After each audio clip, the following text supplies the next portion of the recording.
Question of the day. Why do I have this slinky? I don't know, but it's fun. Oh, shit. Welcome to my channel. My name is Kat Kinway, and this is Artsy Fartsy Magic. See my peanut butter jelly snack, pull it right, busky, painting. If you're new to my channel, I talk about random subjects, mostly psychology related, and draw at the same time. It's so wild, it's almost magical. So what's the subject, you ask? I don't know. Oh. But I will know soon because you will see it in the title. But for now, let's draw some stuff.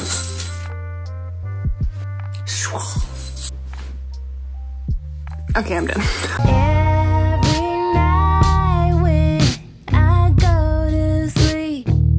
Okay, now we are getting into the main content, which we are talking about psychological warfare. So trigger warning, there is going to be some graphic information in here. So if you just want to watch the art, mute me. Okay, and I also have my partner here, Tyler. I'm gonna list him off some facts and see what his reaction is, and if he has any other information to add to it, we can do that. Say what up. Hello. Hello. What up? Okay, so the first fact is about a food fight. During the medieval times, many towns defending themselves from a siege would often catapult food over their city walls as a way to show their enemies that they had more than enough food to get by and outlast them. Oh, so they were balling out of control. Look at all our food. Have you heard of that before? No, yeah. That's weird. To add on to this, there was the name of the city called Carcassonne as a tactic after Lady Carcasse defended her city from a 5-year siege by Charlemagne and the Franks with it. So she fattened up a pig and had it launched at the Franks, who then believed that she had enough resources to last the 6th year and subsequently backed off. Like a full-blown pig was catapulted. I mean, I guess that's kind of similar to some of the stuff the military does now. Wait, what? Is they'll like, so obviously not a pig, but like basically you're just showing the enemy that you have more resources than them. Military groups will just shoot a bunch of rounds, like suppressive fire and things like that. Be like, oh man, they got hella bullets. Maybe we should pull out. But no fat pig. Nah, just bullets, not fat pig. I vote fat pig. Anyways, now we're moving on to the second fact, which is a cat fight. Meow. This happened in like the Persian Empire. After the Persian Emperor Cambyses requested the hand of the pharaoh's daughter in marriage, he found out that he had been sent the daughter of the previous pharaoh instead. As a result, he led a campaign against the Egyptians. The Egyptians loved felines, as evidenced by the, Cats everywhere. Yeah, all the cats. They put cats on their shields, and like the soldiers did, said to have even brought cats to the front lines as a form of psychological warfare. Like they killed cats. Huh, probably pretty effective, I guess. I don't know, mean, that's weird. Honestly, all the animal lovers out there would probably be like super offended if this ever happened today, so. That's crazy. I mean, I would be offended. Like puppies, don't you dare. Yeah, right. So the third fact is sound, because it has profound effects on the well-being of somebody when sound has been employed in war throughout history. So I have like a couple examples of this. So the Aztec warriors had a death whistle, and it just sounded like death. Have you heard one? No, have you? Yeah, it sounds like a just person shrieking. Yeah, that's what they use to induce fear. I mean, I would be scared. Yeah, being out in the jungle, hearing sounds like a. Oh my god.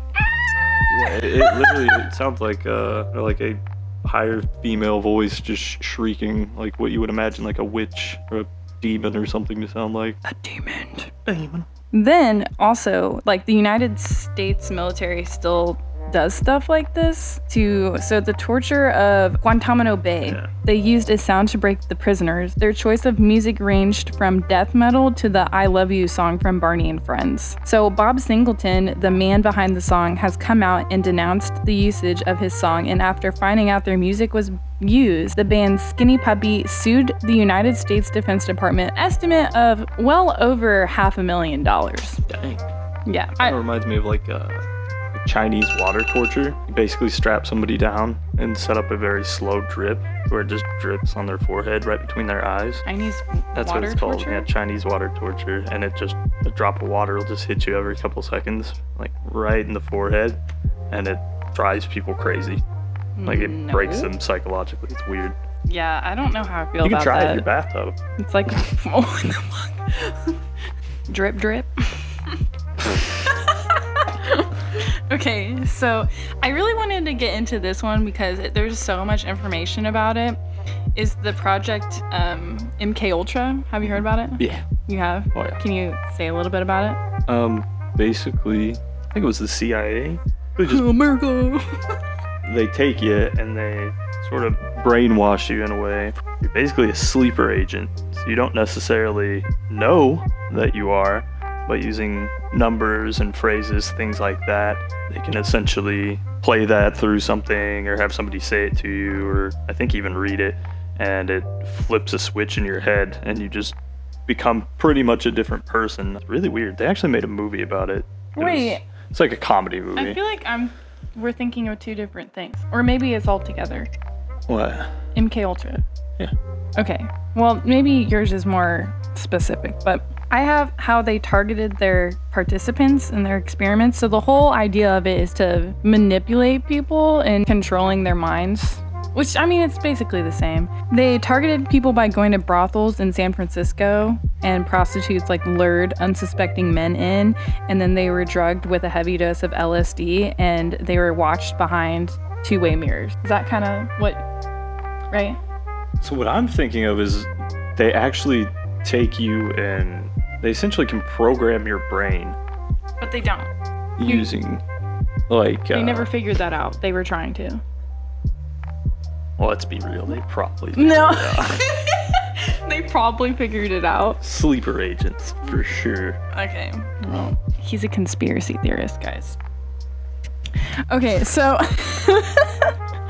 what they did in these experiments in the 50s and 60s, this is the experiment that I'm particularly thinking of, is they locked them in sensory deprivation chambers while under a psychedelic influence, LSD, made recordings of psychiatric patients' therapy sessions, and then played a tape loop of the patient's most self-degrading statement over and over through headphones after the patient has been restrained in a straitjacket. So that's a little messed up.